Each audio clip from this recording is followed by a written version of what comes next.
failed economic policies of the previous administration, the world would not now be witnessing this great economic success.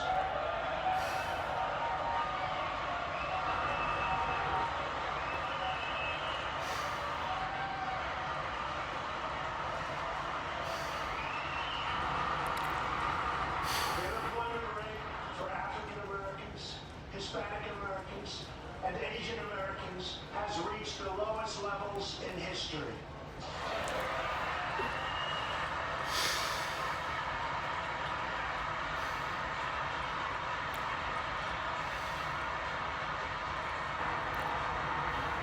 African American youth unemployment has reached an all-time low. African American poverty has declined to the lowest rate ever recorded. The unemployment rate for women reached the lowest level in almost 70 years, and last year women filled 72% of all new jobs added.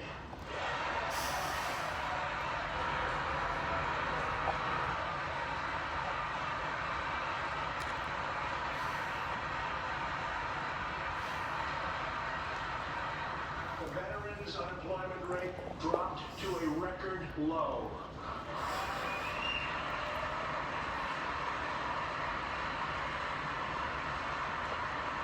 The unemployment rate for disabled Americans has reached an all-time low.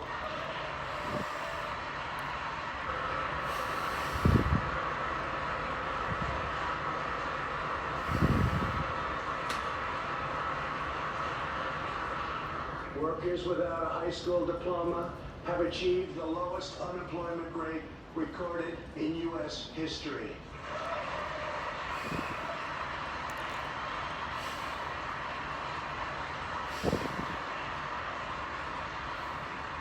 A record number of young Americans are now employed. Under the last administration, more than 10 million people were added to the food stamp rolls. Under my administration, 7 million Americans have come off food stamps and 10 million people have been lifted off of welfare.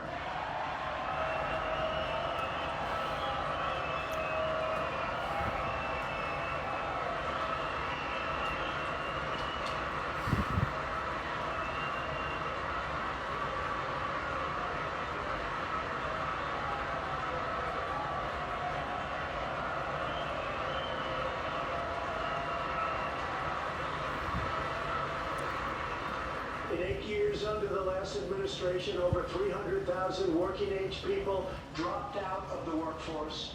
In just 3 years of my administration, 3.5 million people, working-age people, have joined the workforce.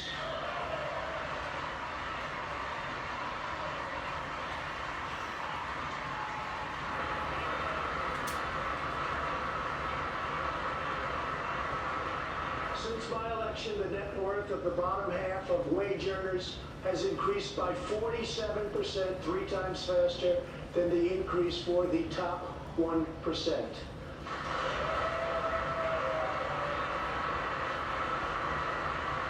After decades of flat and falling incomes, wages are rising fast, and wonderfully, they are rising fastest for low-income workers who have seen a 16% pay increase since my election.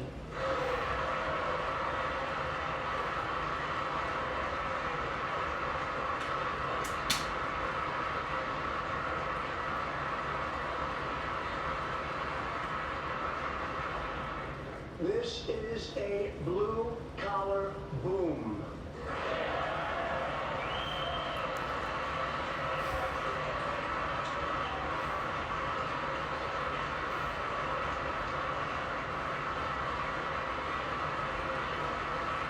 Real median household income is now at the highest level ever recorded. Since my election, U.S. stock markets have soared.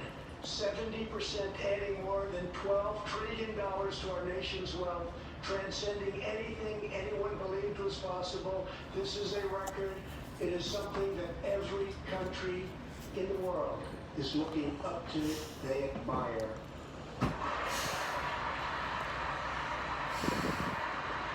Consumer confidence has just reached amazing new highs. All of those millions of people with 401ks and pensions are doing far better than they have ever done before, with increases of 60, 70, 80, 90, and 100% and even more. Jobs and investments are pouring into 9,000 previously neglected neighborhoods thanks to Opportunity Zones, a plan spearheaded by Senator Tim Scott as part of our great Republican tax cut.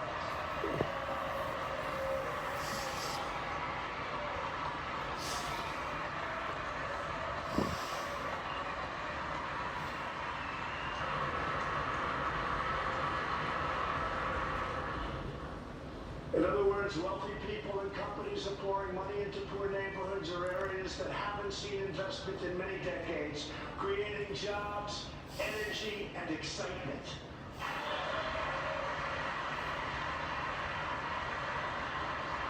This is the first time that these deserving communities have seen anything like this. It's all working. Opportunity Zones are helping Americans like Army veteran Tony Rankins from Cincinnati, Ohio.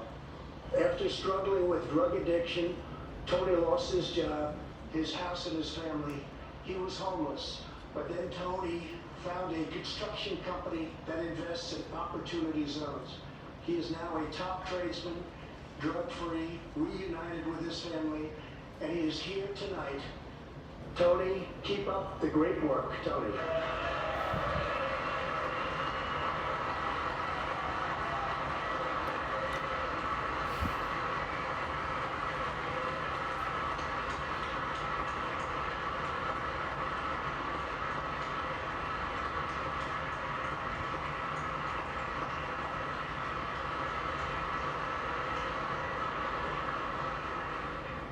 Thank you, Tony. Our roaring economy has, for the first time ever, given many former prisoners the ability to get a great job and a fresh start. This second chance at life is made possible because we passed landmark criminal justice reform into law. Everybody said that criminal justice reform couldn't be done, but I got it done, and the people in this room got it done.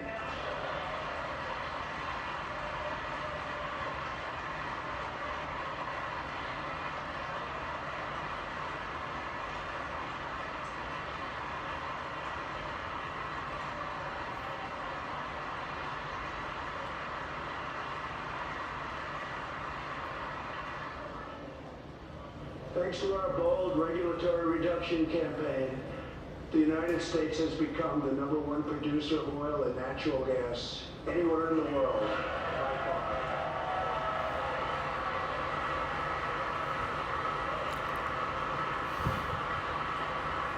With the tremendous progress we have made over the past 3 years, America is now energy independent, and energy jobs, like so many other elements of our country, are at a record high.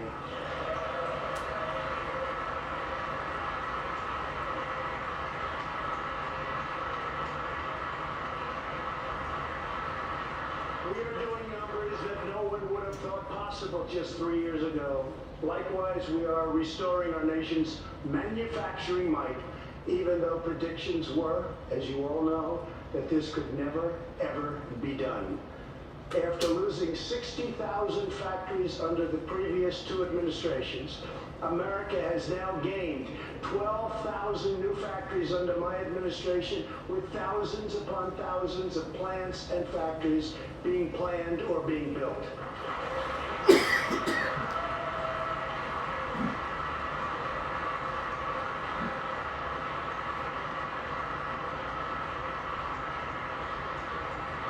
Companies are not leaving.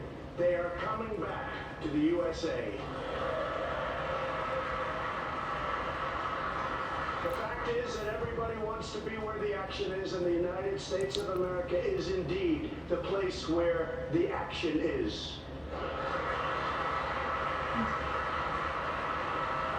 One of the biggest promises I made to the American people was to replace the disastrous NAFTA trade deal.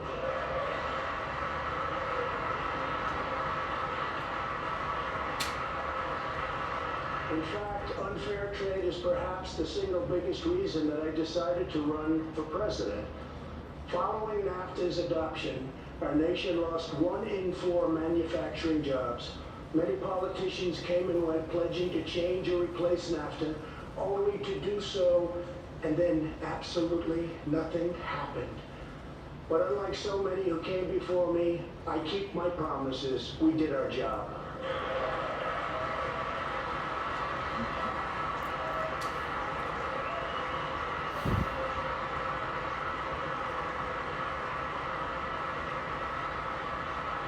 Days ago, I replaced NAFTA and signed the brand new U.S.-Mexico-Canada agreement into law.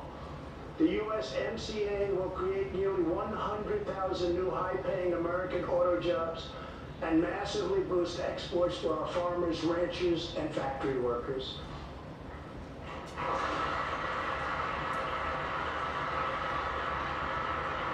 It will also bring trade with Mexico and Canada to a much higher level, but also to be a much greater degree of fairness and reciprocity. We will have that fairness and reciprocity, and I say that finally because it's been many, many years that we were treated fairly on trade. This is the first major trade deal in many years to earn the strong backing of America's labor unions. I also promised our citizens that I would impose tariffs to confront China's massive theft of America's jobs. Our strategy has worked. Days ago, we signed the groundbreaking new agreement with China that will defend our workers, protect our intellectual property, bring billions and billions of dollars into our treasury, and open vast new markets for products made and grown right here in the USA.